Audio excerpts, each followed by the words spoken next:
Here's a simple and cute idea to make as a craft for India's Independence Day.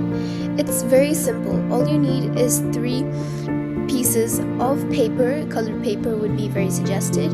It would be saffron, white, and green, and you need to fold them into fan-like shapes. I measured them so that you would get a better outcome of 1 centimeters all, and all you need to do is stick them together in the India flag colors, and later you need to glue the sticks. But first we need to make the 24 lines of the Ashoka Chakra. You need to cut it out and then keep it for the side, glue the popsicle sticks, and you can tape it at the end if you need more extra safety, because sometimes the glue doesn't work. Tape it at the bottom, and then you need to stick the Ashoka Chakra in the center, and there it is.